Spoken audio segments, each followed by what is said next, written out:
കാറുകൾ മുതൽ ലോക റെക്കോർഡുകൾ വരെ പുതിയത് സ്വന്തമാക്കുക എന്നത് റൊണാൾഡോ എന്ന ഫുട്ബോൾ ഇതിഹാസത്തെ സംബന്ധിച്ചൊരു വാശിയാണ്. ഇപ്പോഴിതാ തന്റെ പഴയ Gulf stream 200G private jet മാറ്റി പുതിയതൊന്ന് വാങ്ങിയിരിക്കുകയാണ് ഫുട്ബോളിലെ ഗോട്ടായ റൊണാൾഡോ.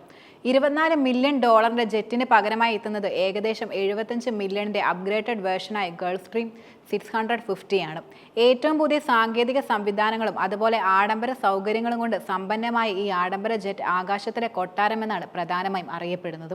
19 യാത്രക്കാരെ വഹിക്കാൻ ശേഷിയുള്ള ജെറ്റിന് മണിക്കൂറിൽ 2000 കിലോമീറ്ററിലധികം വേഗത്തിൽ പറക്കാനും കഴിയുന്നതാണ്. മാത്രമല്ല wifi, oven, telephone, fridge, home theatre സംവിധാനം എന്നിങ്ങനെ തുടങ്ങി നിരവധി ആഡംബര സൗകര്യങ്ങളാണ് പറക്കുന്ന ഈ കൊട്ടാരത്തിൽ ഉൾപ്പെടുന്നത്.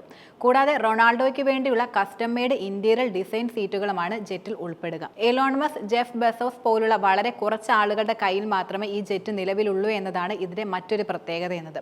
എന്നാൽ ക്രിസ്ത്യാനോ റൊണാൾഡോ ഒരിടവേളയ്ക്ക് ശേഷം വീണ്ടും മാഞ്ചസ്റ്റർ സിറ്റിയിലേക്ക് തിരിച്ചെത്തുമെന്ന റിപ്പോർട്ടുകൾ സൂചിപ്പിക്കുന്നത്. താരത്തിന് അൽ നാസറുമായി കരാർ 1 വർഷത്തേക്ക് കൂടിയുണ്ടെങ്കിലും ടീമിൽ തുടരുമോ എന്ന കാര്യത്തിൽ താരം നിലവിൽ ഇതുവരെ വ്യക്തത നൽകിയിട്ടില്ല.